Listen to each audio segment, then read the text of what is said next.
Assalamualaikum warahmatullahi wabarakatuh. Bersyukur kepada Allah dengan mengucap Alhamdulillahirrabbilalamin. Bersolawat kepada Nabi Muhammad dengan mengucap Allahumma sholli ala Sayyidina Muhammadin.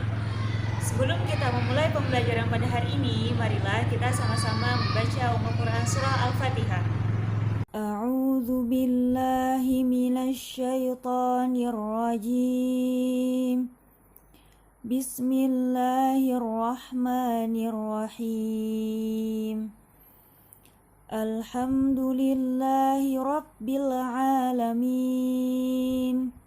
Ar-Rahmanir-Rahim.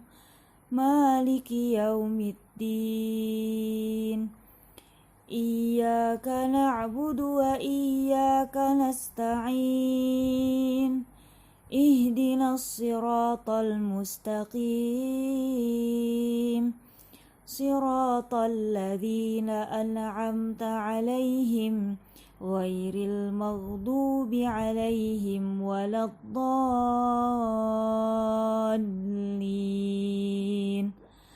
Amin. Semoga dengan kita membaca surah Al-Fatihah tadi dapat membawa keberkahan untuk kita semua. Amin ya rabbal alamin. Bagaimana nih kabar kalian pada hari ini? Semoga dalam keadaan sehat walafiat ya adik-adik. Amin ya rabbal alamin. Kalian masih ingat tidak materi pembelajaran kita pada minggu lalu? Ya benar. Jadi pembelajaran kita minggu lalu itu kan membahas tentang pengertian dan dalil akikah, kemudian hukum pelaksanaan akikah, waktu pelaksanaan akikah, dan ketentuan hewan akikah. Pada pembelajaran kali ini kita akan melanjutkan materi tentang akikah, yang mana dalam materi ini kita akan bahas tentang 4 hal. Yang pertama nih, pembagian dan pemanfaatan daging akikah. Yang kedua, sunnah akikah. Yang ketiga, hikmah dari pelaksanaan akikah. Dan yang keempat adalah apa sih bedanya kurban dan akikah. Jadi simak video ini sampai akhir ya adik-adik. Terima kasih. Masuk pada materi yang pertama, yaitu pembagian dan pemanfaatan daging akikah. Nah, kalian tahu tidak, di dalam akikah itu disunahkan untuk membagikannya itu dalam keadaan yang sudah dimasak. Dan untuk pembagiannya itu ada 3 bagian nih. Yang pertama, sepertiga bagian untuk orang yang berakikah dan keluarganya. Yang kedua, sepertiga bagian untuk diberikan kepada fakir miskin. Dan yang ketiga, sepertiga bagian lagi diberikan atau dihadiahkan kepada kerabat atau orang lain. Nah, jadi itu tadi adalah pembagian dan pemanfaatan daging akikah. Masuk dalam materi yang kedua, yaitu sunnah-sunnah dalam akikah, yang mana sunnah akikah ini ada 6 bagian. Yang pertama nih, mendoakan bayi yang baru lahir dengan doa yang dianjurkan oleh Rasulullah SAW dalam hadis riwayat Muslim, yang bunyinya itu inni u'idzuka bikalimatillahi tammati min kulli syaitan wa hammatin wa min kulli ainin, yang artinya aku berlindung untuk anak ini dengan kalimat Allah dari gangguan setan, gangguan hewan, dan gangguan mata yang dapat berakibat buruk bagi apa yang dilihatnya. Hadis riwayat Muslim. Kemudian sunnah yang kedua adalah menyembelih hewan akikah. Yang ketiga adalah melakukan tahnik. Nah, kalian tahu tidak tahnik itu apa? Jadi tahnik itu adalah memberikan yang manis-manis nih ke dalam mulut si bayi tadi. Caranya seperti apa? Nah, caranya itu kan biasanya itu diberikannya itu yang manis-manis itu seperti kurma, tapi jika tidak ada kurma bisa diganti dengan madu atau gula, tapi lebih diutamakannya itu kurma. Jadi kan cara mentahnik itu nih, kurma atau sedikit potongan kurma itu dikunyah oleh orang dewasa atau orang yang soleh, kemudian dikeluarkan lalu dimasukkan ke dalam mulut si bayi tadi, lalu diusap-usap di langit-langit si bayi, dengan tujuan atau dengan pengharapan nih, dengan dilakukannya pentahnikan tadi, si bayi tadi atau si anak tadi ketika sudah besar mengeluarkan atau mengucapkan kata-kata yang baik, kalimat-kalimat thayyibah. Selain itu, hikmah dari tahnik ini adalah juga menguatkan syaraf-syaraf yang ada di mulutnya itu. Kemudian yang keempat adalah memberi nama yang baik, sebagaimana dalam sebuah hadis yang bunyinya itu an Ibnu an Ibnu Umar radhiyallahu anna Nabiy sallallahu alaihi wasallam qala uhibbul asma ilallah azza wajal Abdullah wa Abdurrahman, yang artinya dari Ibnu Umar radhiyallahu an dari Rasulullah sallallahu alaihi wasallam bersabda, nama yang dicintai Allah adalah Abdullah dan Abdurrahman. Kemudian yang kelima adalah mencukur rambut bayi. Nah, disunahkan nih mencukur rambut bayi itu pada saat hari ke-7 setelah kelahiran, saat pelaksanaan akikah, dan diperintahkan juga untuk bersedekah seberat rambut bayi yang dicukur itu. Nah, untuk penghitungannya gimana Kak? Untuk penghitungannya itu, jadi jumlah sedekahnya itu kan sesuai dengan perak nih.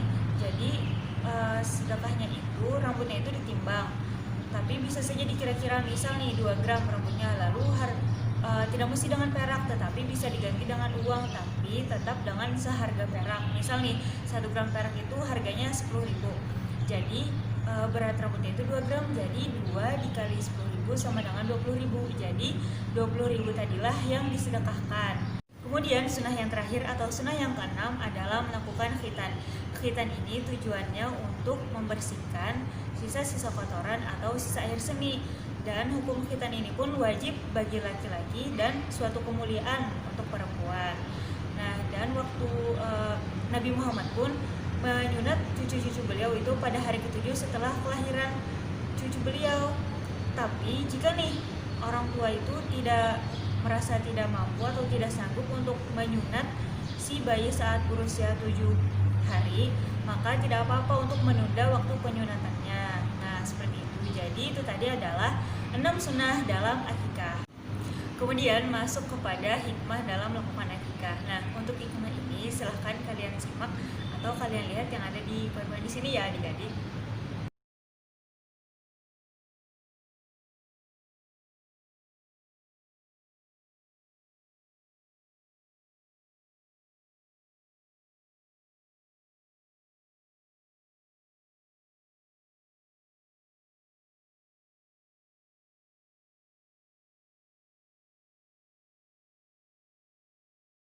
Kemudian materi yang terakhir yaitu perbedaan kurban dan akikah.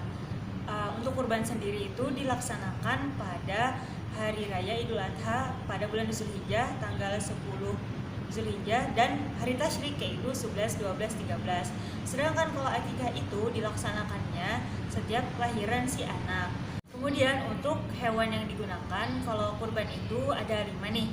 Yang pertama sapi, kerbau, unta, kambing dan domba. Sedangkan akikah itu hanya 2, yaitu kambing dan domba. Kemudian jumlahnya pun kalau kurban itu bisa 1 sapi untuk 7 orang. Sedangkan kalau akikah itu sudah ditentukan, yaitu laki-laki berapa? Ya benar, laki-laki 2 dan perempuan 1. Kemudian yang terakhir, kalau daging kurban itu dibagikannya saat mentah dan daging akikah itu dibagikannya yang sudah masak. Nah, itu tadi adalah perbedaan antara kurban dan akikah. Semoga kalian bisa membedakannya ya adik-adik. Nah, jadi itu tadi adalah pembelajaran kita pada hari ini. Semoga dapat kalian pahami ya adik-adik. Kemudian untuk tugas pada pembelajaran kali ini adalah kalian jawab soal yang kakak sebutkan nih. Yang pertama, sebutkan hikmah dari pelaksanaan akikah. Yang kedua, apa saja nih perbedaan dari kurban dan akikah tadi. Dan yang ketiga adalah jelaskan bagaimana cara mentahnik dan mencukur rambut. Nah, sekian dari kakak, lebih dan kurangnya mohon dimaafkan. Terima kasih atas perhatian kalian selama kurang lebih 6 video ini. Jumpa di lain kesempatan ya adik-adik, tetap semangat dan jaga kesehatan kalian. Wassalamualaikum warahmatullahi wabarakatuh.